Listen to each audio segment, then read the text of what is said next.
안녕하세요. 반갑습니다. 유도입니다.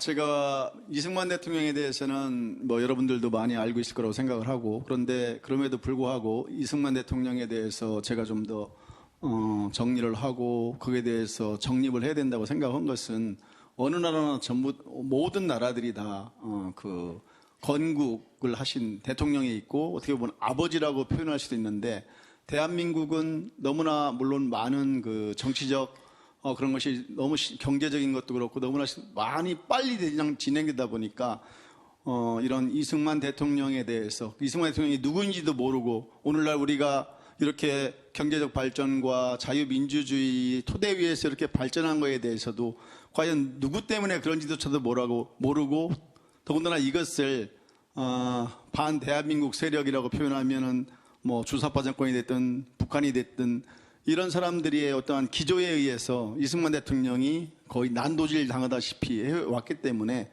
우리가 네이버나 어디에다가 이승만 대통령을 검색을 해보셔도 무슨 위키백과가 됐든 동화 무슨 됐든 이런 데 보면은 굉장히 많은 부분이 왜곡되어 있고 잘못되어 있습니다. 그런 것들을 우리 후손들이, 우리 자식들이, 저도 그렇고 마찬가지고 이승만 대통령이 전혀 모르고 과연 이승만 대통령이란 사람이 우리가 알기에는 3.15 부정선거다, 무슨 한강 다리를 폭파하고 혼자 도망갔다 등등 굉장히 부정적인 많은 부분만을 배워왔기 때문에, 올바로 이 이승만 대통령에 대해서, 건국 대통령에 대해서 정립이 안 되고 정체성이 없기 때문에 오늘날 저 한 줌도 안 되는 주사파 정권, 정말 말도 안 되는 북한 정권이 이 나라를 마음대로 도륙질하고 또 왜곡하고 또 이런 어떠한 문제들이 많이 발생한다고 생각했기 때문에, 오늘 이승만 대통령에 대해서 제가 그림은 많은데 제가 짧게 해서 여러분한테 좀 더 이승만 대통령이 누군지에 대해서 좀 더 알 수 있는 기회를 갖고자 이렇게 자리에 섰습니다. 넘겨주시죠. 이승만은 누구인가에 대해서 제가 오늘 말씀드리고자 합니다.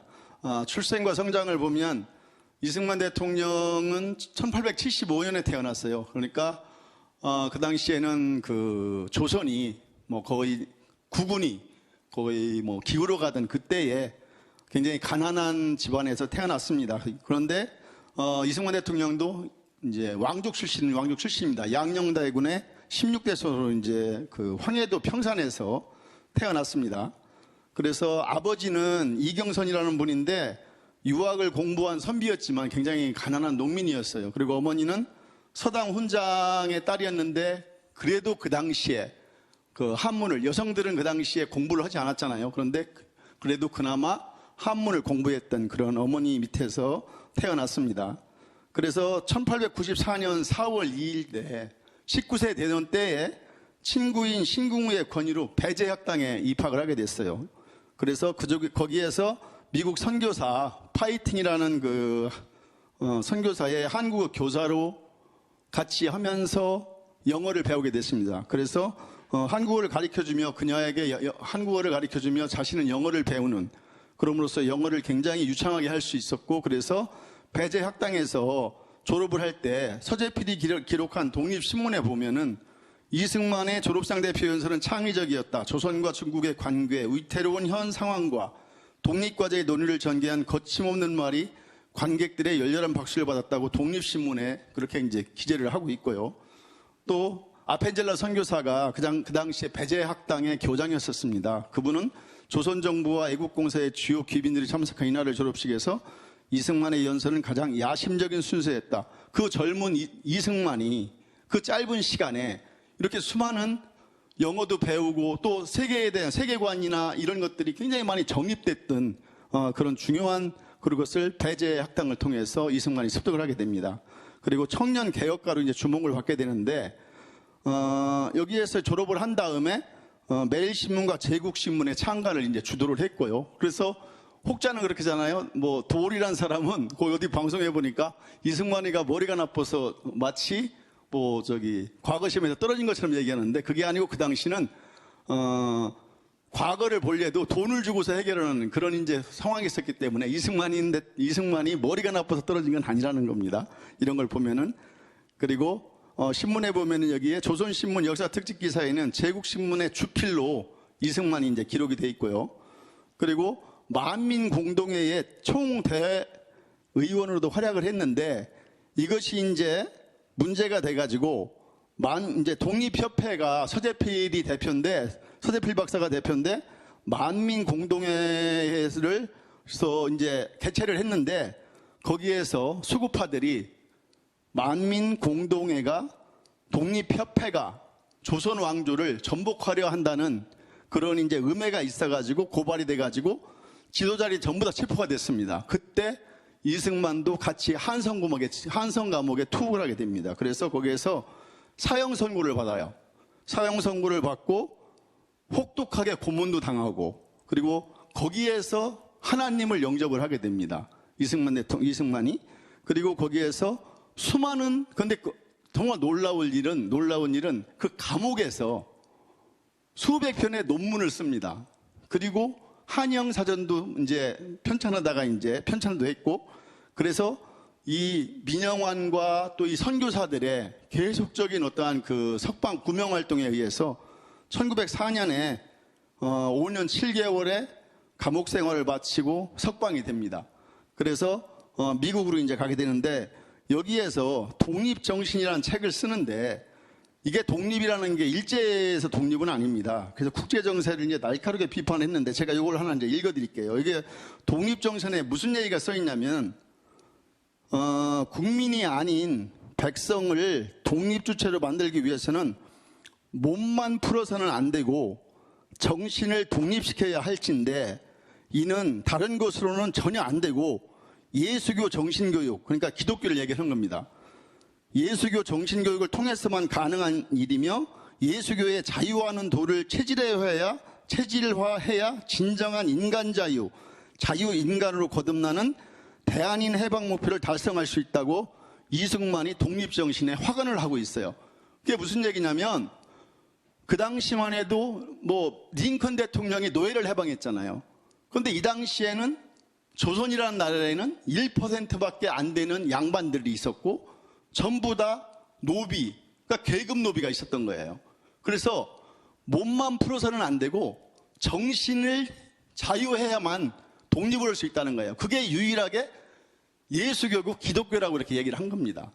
그래서 이 독립정신에는 국제정세를 날카롭게 분석하고 민족의식을 일깨우는 글이 한국 근대화의 정신적 집심사가 돼서 이 한성 감옥에서 이승만 대통령이 정말 많은 고생을 했지만 그래도 이곳에서 청년 이승만이 나중에 이 대한민국을 건국을 할 때 굉장히 이것이 많이 밑받침이 되고 이것이 경험이 돼서 대한민국을 올바로 세우는데 굉장한 역할을 한, 그래서 여기에 어떤 표현은 그렇게 되어 있더라고요. 한성 감옥이 너무나 힘들고 어려웠지만 축제의 지옥이었다, 이승만에게는. 그런 표현이 있습니다. 그래서 그 어렵고 힘들었던 감옥 생활을 했지만 그 청년 이승만이 정말 대한민국을 올바로 건국할 수 있는 그런 토대가 됐다는 겁니다. 그래서 이 독립신문은 그 당시엔 또 한국에서 출판할 수 없었기 때문에 미국 로스앤젤레스에서도 출판이 됐습니다.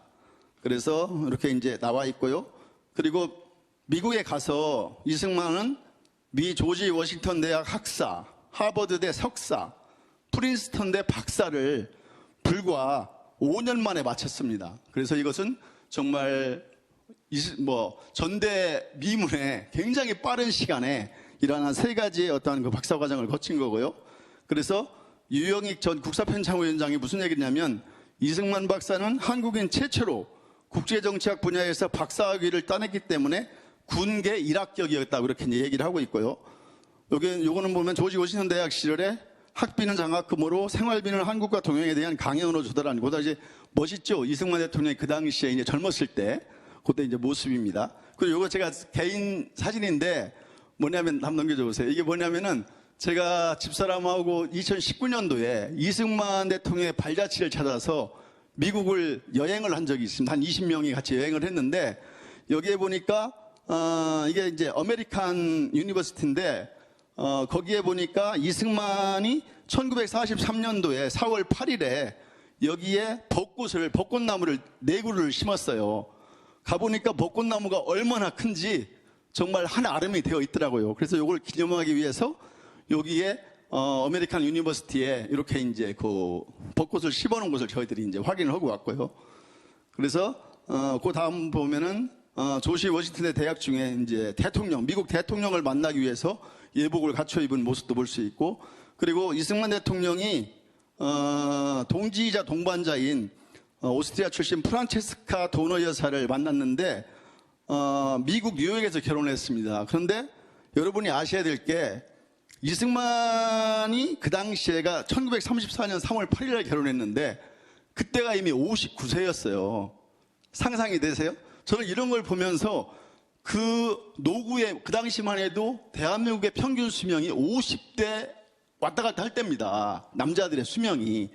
그런데 59세 내 노구의 몸을 이끌고 이 대한민국의 독립을 위해서 전 세계를 다니면서 혼자 그렇게 했던 분한테 그래도 이 프란체스카 도너 여사가 배우자로서 또 동지로서 때로는 정말 얼마나 많은 의지가 됐겠습니까? 그래서 이 당시에 그렇게 그 프란체스카 도너 여사를 만남으로써 이승만이 어떠한 심리적 위안도 얻었을 거라고 생각을 하고 마음에 어떠한 휴식도 얻었을 거라고 생각하고 그런 생각을 제가 개인적으로 한번 해봤습니다. 그래서 이 59세 때 결혼을 했지만 이승만은 정말 그 프란체스카 도너 여사를 굉장히 배우자를 잘 만나서 나중에 뭐 프란체스카 도너 여사가 마지막 그 임종까지 이제 같이 하와이 요양병원에서 이제 맞이했고요. 그래서 그 프란체스카 도너 여사는 끝까지 이승만 대통령의 마지막 가는 길까지 정말 같이 함께 했던 그런 배우자로 이제 남아 계신 분입니다.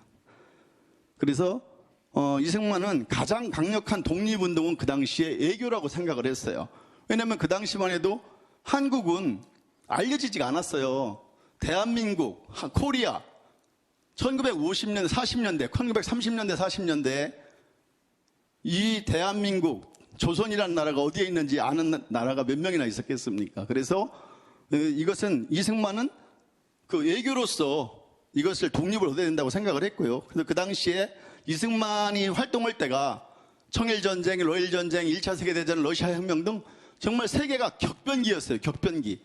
어떻게 돌아갈지도 모르는 그 시시각각 변하는 그 국제정세를 과연 이승만이 아니었다면 어떻게 이 대한민국에 이렇게 할 수 있었는지 저는 그 부분에서 굉장히 놀라움을 느꼈고요.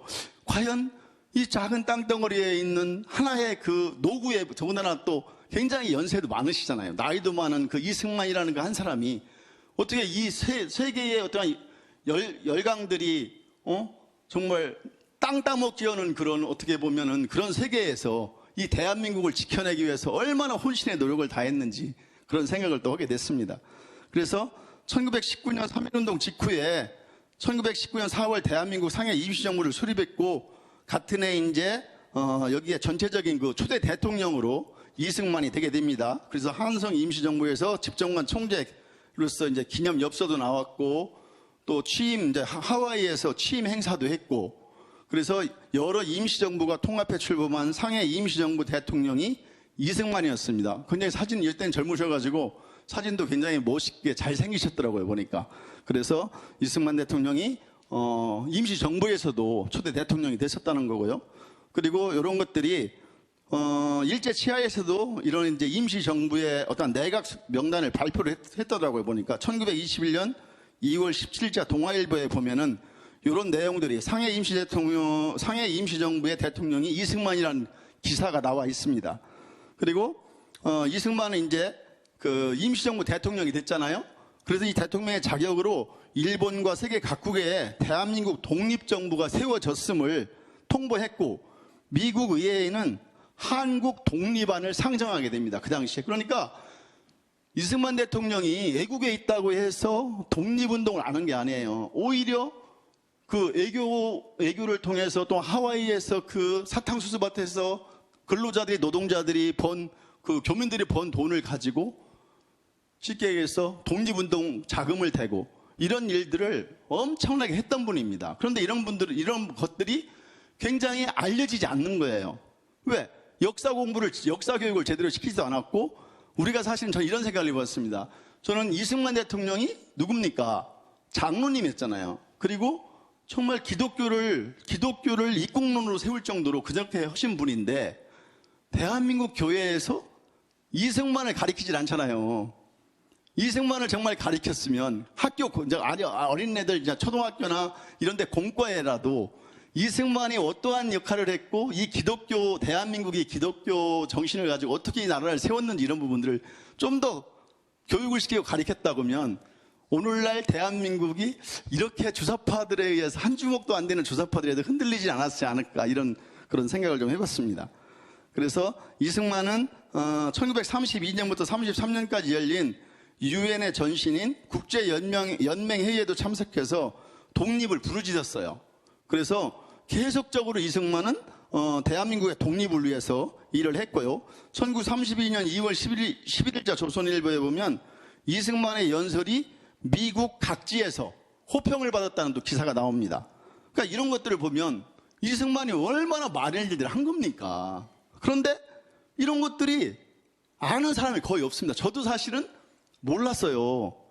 그래서 이걸 하나하나 공부를 하고 보면서 정말 이거는 너무 잘못됐다. 대한민국이 아버지를 모르고 건국 대통령을 모르는 이 대한민국이 오늘까지 유지하고 있다는 것 자체만으로 사실 이거는 하나님의 은혜지 이게 있을 수 있는 일입니까 이게? 미국 가보세요. 그 초대 대통령 또 업적을 내킨 링컨 대통령들에 대해서 얼마나 많은, 물론 그분들 단점이 없겠습니까? 공과 가가 다 있죠. 하지만 공을 굉장히 높이 세워서 후손들이, 자손들이 그 정신을 본받을 수 있도록 그렇게 계승할 수 있도록 이게 있으니까 그 미국이 세계 최대 강대국이 되는가 하는 전 생각을 했었습니다. 그래서 대한민국도 지금이라도 늦지 않았으니 이런 걸 해야 될 것 같고요. 그리고 이제 이승만이 굉장히 미국에서 그 재팬 인사이드 아웃이라고 여러분들 많이 들어보셨죠? 이게 한국말로 이제 일본 내막기라는 건데 이게 1941년도 1월 달에 이승만이 이제 쓴 건데 이게 처음에는 별로 호평을 받지 못했습니다. 그런데 무슨 일이 있었어요? 진주만을 공격했잖아요, 일본이. 실제로. 그래서 이게 엄청나게 베스트셀러가 됐는데 여기에 이승만의 일본 내막기 중에서 보면은 우리가 감히 예상하고 갈망하고 있는 것보다 더 일찍 자유민주주의 진영이 일본의 팽창을 꺾고 일본 영토 안으로 그들을 구겨넣을 것이다. 이렇게 표현하고 있고요. 그리고 평화가 다시 올 것이다. 그때 우리 한반도는 전 세계의 자유국가들과 나란히 설 것이다. 고요한 아침의 나라로서 세계 앞에 당당히 서게 될 것이다. 나는 왜 미국이 일본을 방임하는지 도저히 이해할 수 없다. 일본이 강해지면 반드시 미국을 공격할 것이 분명하다. 이렇게 아주 써놨어요. 이 책에. 이미 1941년도에. 미국은 일본의 침략 근성을 모르고 있다. 일본이 섬에서 나오지 못하도록 일본을 먼저 눌러야 한다. 그런데 결국은 미국이 콧방귀도 안 꼈잖아요. 그래서 결국은 진즈만 1941년도 12월 7일 날 그 가미가제 아시잖아요. 들어보셨죠? 가미가제 그 일본들의 그 폭격기가 진주만을 무차별하게 공습을 해가지고 그 당시에 군인이 2334명이 죽었고요. 미군이 1143명이 부상당했고 민간인이 103명이 죽었고 전함이 4척이 침몰됐고 정말 미국으로서는 치욕적인 일이 발생을 한 겁니다. 그래서 일본은 겨우 항공기 29대 상실됐고 74기가 손상돼서 완전히 일본이 미국을 정말 욕보이는 모욕 주는 그런 어떠한 진지만 공습을 하게 된 겁니다. 그래서 여기를 제가 그 사진 보시면 제가 여기를 가보니까 그 당시 애리조나 함이라는 것이 침몰이 됐어요. 침몰이 돼서 이제 바닷속에 있는데 일부만 인양을 했더라고요. 여기 오른쪽에 이 사진을 보시면 이게 뭐냐면 아시죠? 닷. 배에서 내리는 닷이에요, 이게. 이 닷을 애리조나 그 닷을 인양을 해서 이것을 일본을 용서를 하되 잊지는 말자. 그러니까 어찌 보면 우리나라는 지금 계속 반일반일하고 있지만 사실 미국 입장에서 아니면 일본 입장에서 보면은 미국과 일본은 어때요? 원수지간이잖아요. 이렇게 공습을 했고 또 원자폭탄을 터뜨렸고 하지만 자신들의 어떠한 국제적 정세에 의해서 이익을 위해서 국익을 위해서 그런 것들 모두 다 감사하고 있잖아요. 서로가 다 용서하고 있잖아요. 그런데 대한민국은 아직도 반일모려고 있다는 게 참 안타까운 일이고요. 그래서 이제 여러분들이 잘 아는 이제 카이로 선언과 대한민국이 이제 독립하게 되는 그런 이제 계기가 있는 카이로 선언과 포츠담 선언이 이제 나오기까지 대해서 얘기가 있는데, 일본의 진주만 공습으로 태평양 전쟁이 발발했고요. 이제 이승만은 지금이야말로 미국 정부로부터 대한민국 독립을 승인받을 절호의 기회라고 판단을 했어요. 그래서 미국 정부도 이승만의 애교 활동에 적극적 지지를 보내기 시작합니다. 왜냐하면 이승만이 쓴 얘기가 다 사실로 밝혀졌잖아요. 그러니까 이승만에 대한 인지도가 굉장히 높아진 겁니다.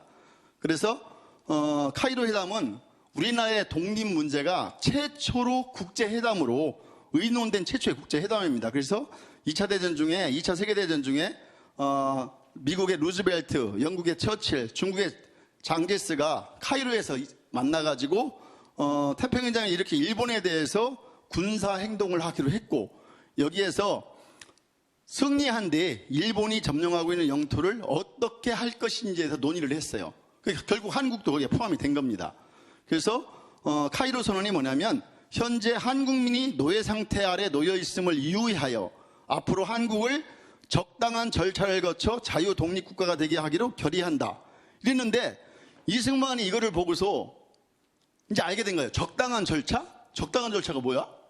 알고 보니까 나중에 신탁 통치였었어요.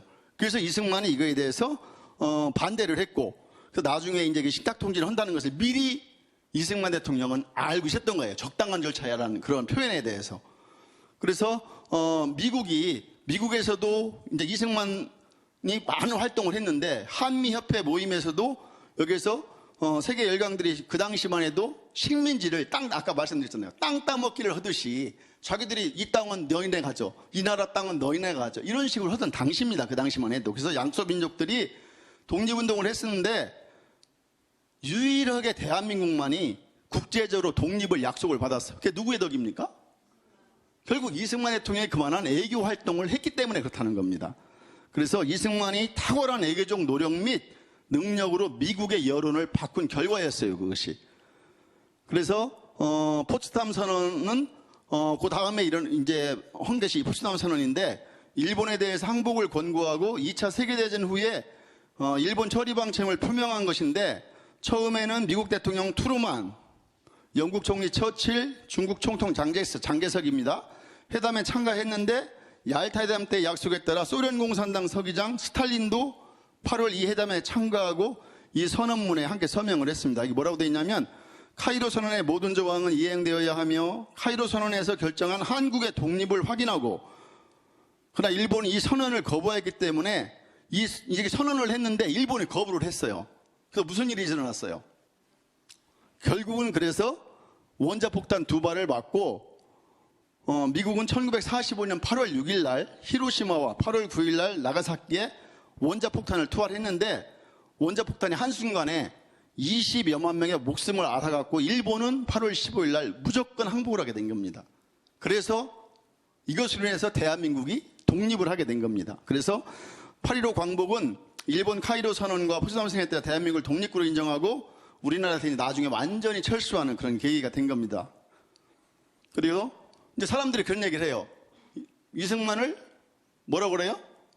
친일, 친미 이렇게 표현하잖아요. 그런데 이 반민특위라고, 이승만 대통령도 반민족행위 특별조사위원회라고 합니다. 그래서 1948년 8월 달에 헌법 제101조에 의해서 국회에서 이것을 만들었고, 이것을 진행하기로 다 했어요. 다 해서 이거를 통해서 어떻게 했냐면, 반민특위를 통해서 약 1년 동안 682건을 조사했고 408건을 영장 발부를 했고 305명을 검거했고 재판에 송치한 게 570건이에요. 실형 선고 12명을 했는데, 문제는 뭐가 생겼냐면, 쉽게 얘기해서 제주 4.3 사건에 대한 여파, 또 대구 폭동, 이런 또 6연대에서 좌익 세력에 대한 세차례 반란, 이런 것들이 계속 일어난 거예요. 그러니까 이승만이 철저한 반공주의자입니다. 그러니까 뭐라고 했냐면, 현재 대한민국은 친일파 숙정보다 공산 세력 진압이 더 시급하다. 공산 세력을 먼저 진압하지 않으면 대한민국이 망한다. 그래서 이승만이가 공산주의자는 절대 약속을 지키지 않는다는 것을 알았기 때문에 이 이승만이 결국은 이 반민특위보다 결국 선택을 했겠죠. 그러면 반민특위에서 일제에 부역했던 사람들을 다 잡아내는 게 우선이냐, 아니면 공산주의자에 저렇게 반란을 일으키고 폭동을 일으켜서 우리가 공산주의에 먹히는 것을 막는 게 우선이냐.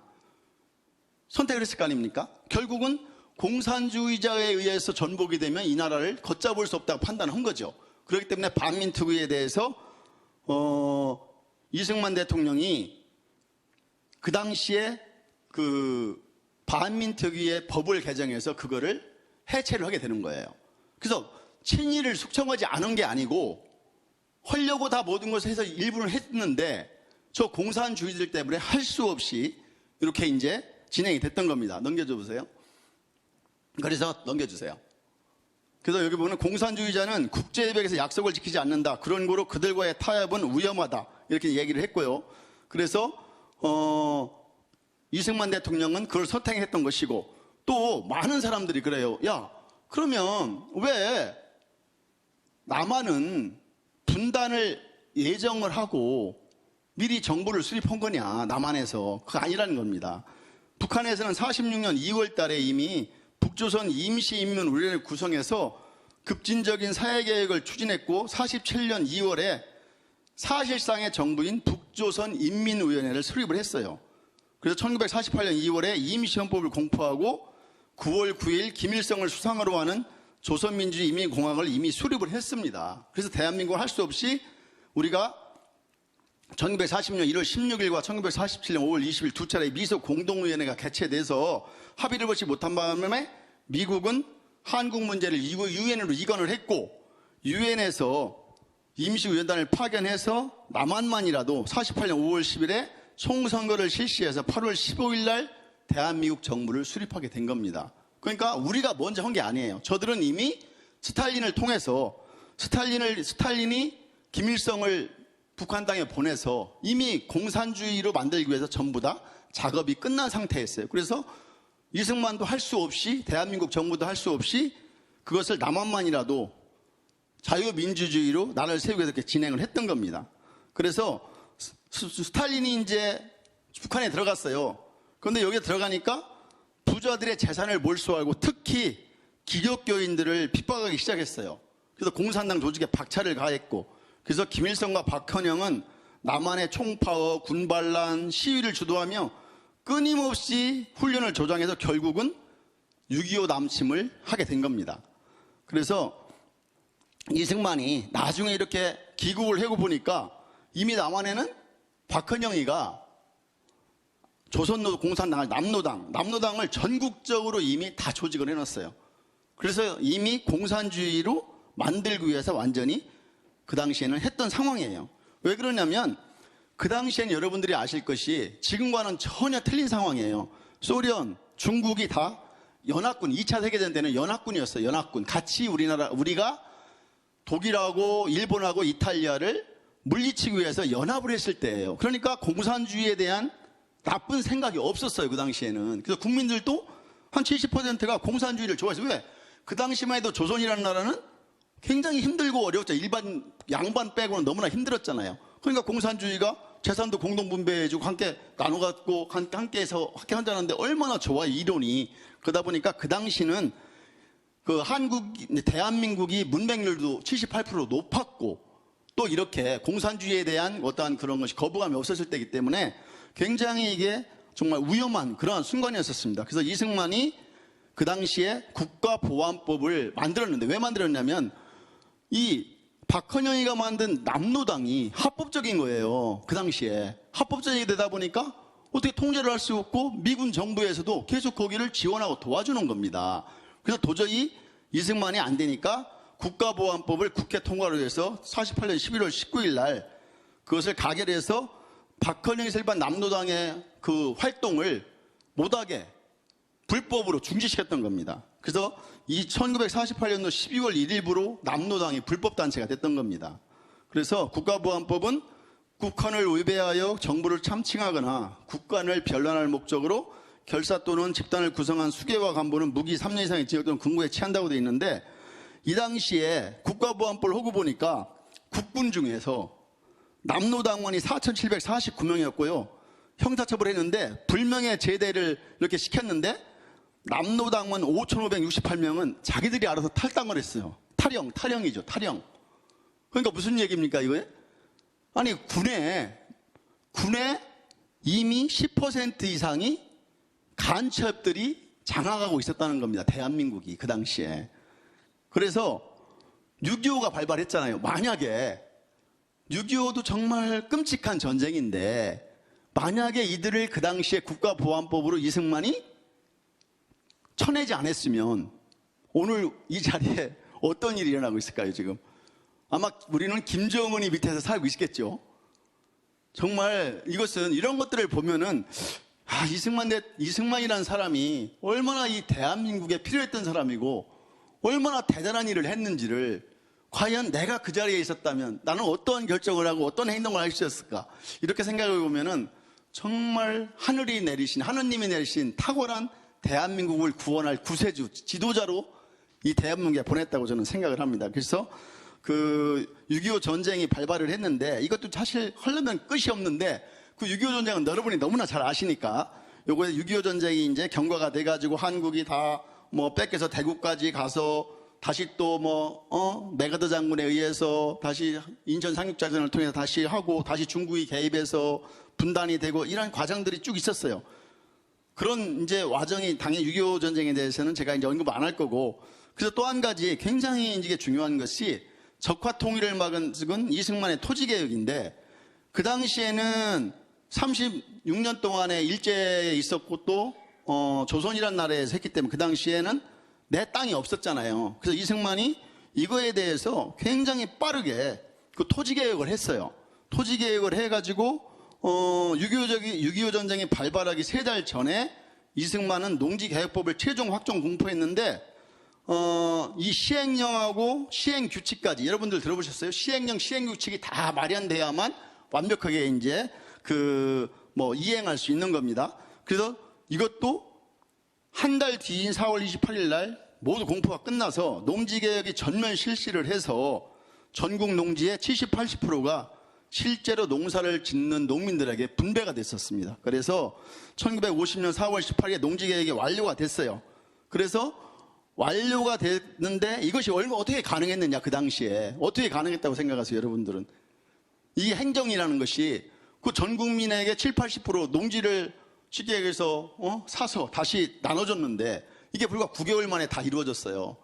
정말 그 당시에 대한민국 사정으로 봐서는 도저히 있을 수 없는 일인데 이것이 이승만 대통령의 굉장한 의지를 가지고 그 독려를 했기 때문에 이것이 가능했어요. 그래서 이승만 대통령이 1950년 봄에 농지에 씨를 뿌리기 전 농지개혁법 시행령과 시행규칙을 마련하라고 했고 이것을 12월 13일 날 국무회의에서 특별교시로 금년 춘경기 이전에 완수하게라는 분부가 이제 농림부 장관한테 다 해서 그래서 역사적 농지개혁에 착수해서 150만 호에 분배를 했는데 이 전 농가의 3분의 2에 해당되는 그렇게 했기 때문에 이 농지개혁을 해서 북한으로부터 이제 남침을 받은 거예요. 6.25 전쟁을. 그래서 이제 북한에도 토지개혁을 했습니다. 그래서 거기서 걔들이 그 북한 애들이 와가지고 그 와중에 바로 다 대한민국을 먹었잖아요. 쉽게 해서. 그러면서 그 농민들을 회유를 한 거예요. 야, 우리가 땅 너 무상으로 줄게 했는데 이미 대한민국은 70, 80%가 다 이미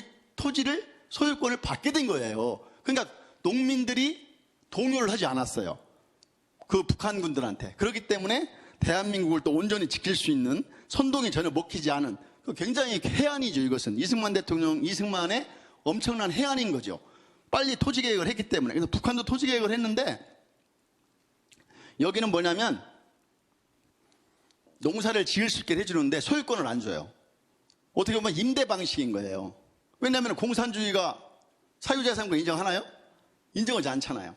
그렇기 때문에 북한의 토지개혁은 한다고는 했지만 실질적으로 농민들에게 토지를 주는 대한민국의 토지개혁과는 저는 이제 틀리게 이제 진행이 된 것이고요. 그래서 기존의 토지 소유권을 전면 부정하고 모든 소작지를 무상으로 몰수해 무상으로 분배한다고 했는데 실제로 알고 보니까 내막은 실제로 그 소유권을 준 게 아니었던 것이죠. 그래서 남한에서 환영받지 이제 북한은 못했고요. 그래서 이 당시에 제가 하나만 읽어드릴게요. 노무현 대통령도 사실 좌파 대통령인데 무슨 얘기를 했냐면 나는 자유당 시대를 해방은 됐지만 암흑 시대로 생각했었다. 그런데 그때 토지개혁을 했는데 지나고 나니 정말 획기적인 정책이고 역사를 바꾼 사건이 아니었나 생각한다. 2004년도 11월 9일 날 칠레 동포 간담회 중에 전 노무현 대통령에게 한 말입니다. 저도 이걸 보고서 깜짝 놀랐어요. 아, 그래도 노무현, 김대중, 노무현, 문재인 의지는 그 좌파 대통령이 있는데 노무현 대통령은 그나마 그래도 대한민국을 위해서 뭔가가 좀 틀린 일을 했구나 이런 생각을 하게 됐습니다. 그래서 그것을 해서 한국전쟁이 터졌는데도 국가 독립 안정을 지켜냈고 국민이 하나로 뭉쳐서 체제를 지켜냈다. 이렇게까지 이야기를 했어요. 근데 이제 제가 이제 한동훈 장관이 요즘에 굉장히 뜨잖아요. 한동훈이 뭐 완전히 뭐 차기 뭐 대선 주자로 올라가는 그런 이제 상황인데 한동훈도 이승만의 농지개혁에 대해서 대한민국 발전의 대전환의 계기라고 이렇게 이제 저번에 얘기를 했습니다. 그래서 이것을 정말 윤석열 대통령이 정권을 잡으면서 대한민국의 변화가 오는 뭐 그런 이제 하나의 어떤 그 시발점이 되지 않는가 그렇게 생각을 해봤습니다. 그래서 이제 여러분들이 이승만 그러니까 친미주의자냐 뭐라고 얘기를 하는데 이승만과 미국 사실 미국은 제가 생각해 본데 이런 겁니다. 그 당시에 이승만이 미국을 사실은 나쁘게 표현하면 이용한 겁니다. 이용을 한 거예요. 왜냐하면 미국과 계속적으로 미국에서 활동하면서 동맹을 맺고 다 했지만은 이것들이 이승만의 머리에 의해서 이승만의 외교적 활동에 의해서 다 이루어진 것이지 그냥 미국이 알지도 못하는 대한민국의 엄청난 자기들의 6.25 때 쉽게 얘기해서 자기들의 그 젊은 병사들을 보내서 희생을 당하면서까지 이 대한민국을 구제해 줄 이유가 전혀 없었거든요. 전혀 없었습니다. 그 당시. 그래서 그 이승만이 하는 그거에 대해서 미국이 굉장히 사실은 좋지 않게 많이 생각을 했습니다. 그랬는데 불구하고 이제 이러한 일들이 있었는데 시간이 없으니까 제가 그냥 넘어가겠습니다. 그래서 그 프란체스카 여사가 그 전쟁 중에 쓴 난중 일기에도 이런 어떠한 그 미국과의 미미한 갈등들이 굉장히 많이 있어요. 그 당시에 이제 뭐 무초대사가 찾아와서 야, 빨리 가라. 이게 북한이 쳐들어왔는데 이제 땅 다 뺏기고 없다. 빨리 가서 제주도라도 가서 망명정부라도 해라. 그랬더니 들고 있던 이제 꽂아있던 총을 꺼내가지고 만약에 공산당이 오면은 부인 쏘고 뭐 다 나머지 다 쏜 다음에 나 마지막 한 발로 나도 자살해서 죽겠다. 이렇게 이제 표현을 한 거예요. 이승만이. 그래서 결국은 무초대에서 그냥 돌아갔다는 얘기고 그래서 여기를 보시면은 그 이승만 대통령은 철저하게 반공주의자고 또 미국이 한국과 단순히 우호 통상조약 갖고는 안 되고 군사 조약을 해야 된다. 이것을 엄청나게 주장을 했던 사람이에요. 그래서 심지어는 미국에서는 계속 특사도 보내고 닉슨을 그 당시 부통령도 보내고 다 했는데도 불구하고 결국은 이승만이 그거를 다 노를 했어요. 나는 군사동맹 아니면 절대로 나는 움직이지 않는다. 그래서 이승만이 어떤 일이 있었냐면은 이것을 최종적으로 미국과 단판을 진 게 뭐냐면은 넘겨줘 보세요. 계속 넘겨줘 보세요. 이 반공포로를 석방을 하는 일이었어요.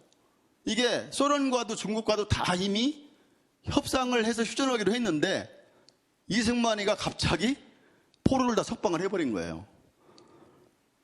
그러니까 미국이 깜짝 놀랐죠.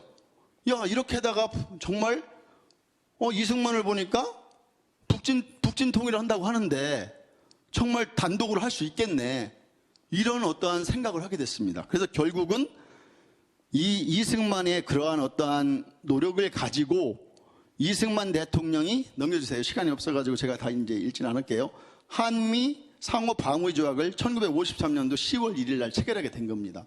이 한미 상호 방위 조약으로 지난번에 제가 읽어드렸지만 이승만 대통령이 뭐라고 얘기했냐면 우리는 앞으로 여러 세대에 걸쳐 이 조약으로 인해 많은 혜택을 받게 될 것이며 이 조약은 앞으로 우리를 번영케 할 것이라고 아예 그날 얘기를 했습니다. 지금 그것이 대한민국의 몇십 년 동안 70년 동안 가까이 다 일어났잖아요. 얼마나 큰 해안입니까? 그 당시에 속된 표를 빌면 이 노인네가 어떻게 보면 고집일 수 있어요. 또 똥꼬집이죠. 어떻게 보면. 그죠? 미국에서 볼 때는 정말 이승만이가 눈에 가시 끄던 거예요.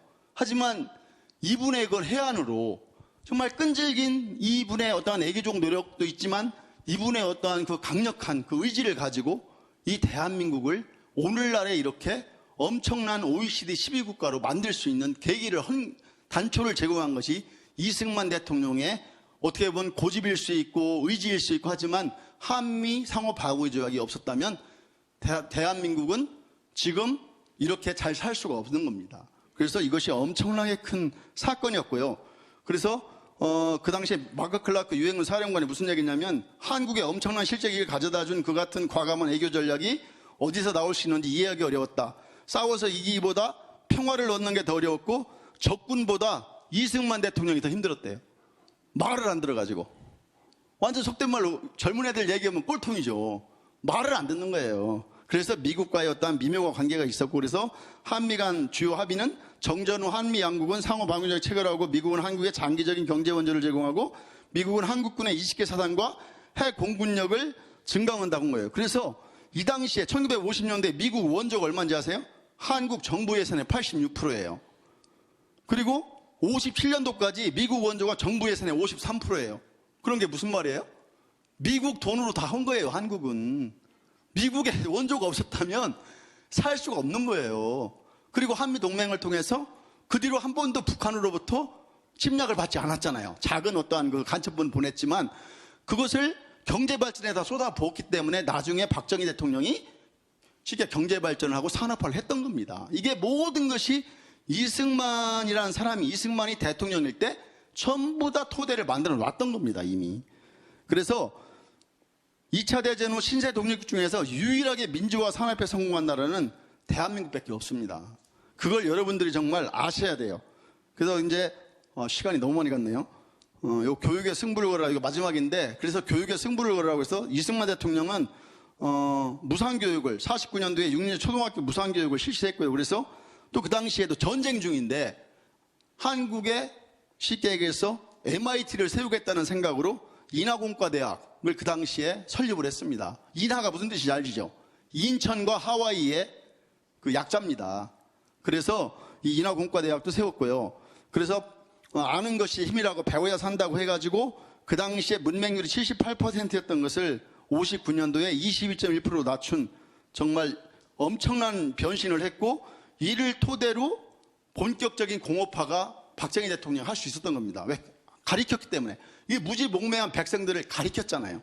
그래서 그 당시에 대학은 63개였었고 대학생은 10만 명 이상으로 늘어났던 거예요. 그 당시에 이승만 대통령 시절에 이미. 그래서 이게 어마어마한 일을 했고요. 그래서 제가 지금까지 말씀드린 것은 대한민국 근현대 시리즈 박윤식이라는 분이 쓴 책을 제가 토대로 이것을 만든 겁니다. 그래서 이것은 이분이 오랫동안 연구하고 실질적인 증거 자료를 가지고 전부 다 이거를 이승만에 대해서 만들었기 때문에 이것은 거의 99% 거의 이제 실질적인 사실이고요. 그래서 여러분들도 이런 것들을 가지고 좀 더 공부를 하시면은 저보다도 훨씬 더 많은 것을 이제 아실 거라고 생각하고 그리고 다음요. 이승만과 4.19, 3.15 부정선거 이런 부분에 대해서는 제가 나중에 기회가 되면 오늘은 이제 시간이 없으니까 여기서 마치기로 하고 이게 한마디만 드릴게요. 유엔군 사령부에서 검토한 에버레디 작전이라는 게 있었어요. 이게 이승만의 제거 작전입니다. 미국은 이승만을 제거하기 위해서 몇 번의 시도를 했어요. 결국은 3.15 부정선거가 시발이 돼서 그때 이승만을 미국에서 제거를 한 겁니다. 사실은. 그 부분에 대해서 나중에 기회가 되면 제가 자세히 이제 설명을 드리기로 하고요. 그래서 이승만 대통령의 대한민국의 건국 이념을 보면 자유민주주의, 자유시장경제, 한미동맹, 기독교 입국론을 가지고 했고 북한과는 정말 비교도 안 될 만한 그런 이제 발전을 이룬 거고요. 그래서 이승만 대통령의 마지막 기도는 제가 지난번에 한번 말씀드렸을 겁니다. 이제 저의 천명이 다하여 가매 아버지께서 저에게 주셨던 사명을 감당치 못하겠나이다. 몸과 마음이 너무 늙어버려 버겁습니다. 바라옵건대 우리 민족의 앞날에 주님의 은총과 축복이 함께 하시옵소서. 우리 민족을 오직 주님께 맡기고 가겠습니다. 다시는 종의 벙해를 매지 않게 하여 주시옵소서. 1965년도 7월 19일 날 서거 직전에 하와이 요양병원에서 이승만 대통령이 했던 마지막 기도입니다. 그래서 우리가 사실은 이 역사는 이래요. 이런 것 같아요. 제가 보건데 현재 오늘날을 보면 안 돼. 그 당시에 과연 어떠한 상황이었고 어떠한 선택을 해야만 최선이었는가를 생각을 해야 되는데, 대한민국의 좌파들은 깡그리 과거는 다 무시하고 현재의 재단을 가지고 과거를 평가를 하다 보니까 이것도 잘못됐어, 이것도 잘못됐어, 이것도 잘못됐어, 그런 논리를 피는 겁니다. 하지만 역사는 그렇지 않잖아요. 모든 인간은 공과가 있는 것이고, 그래서 저는 정말 자유마을 통해서 올바른 역사 교육을 시켜서, 또 교회도 이승만에 대해서 좀 더 많은 부분들을 좀 연구를 해서 어떠한 소책자라도 만들어서 이승만이라는 사람이 대한민국의 기독교에 어떠한 역할을 했고, 기독교 정신이 기독교에서 추구하는 것이 어떻게 이 대한민국 건국에 반영됐는지, 이런 부분들을 정말 준비해서, 그럼 앞으로 우리 후손들에게 이것들을 유산으로서 좀 물려줬으면 하는 그런 바람입니다. 감사합니다.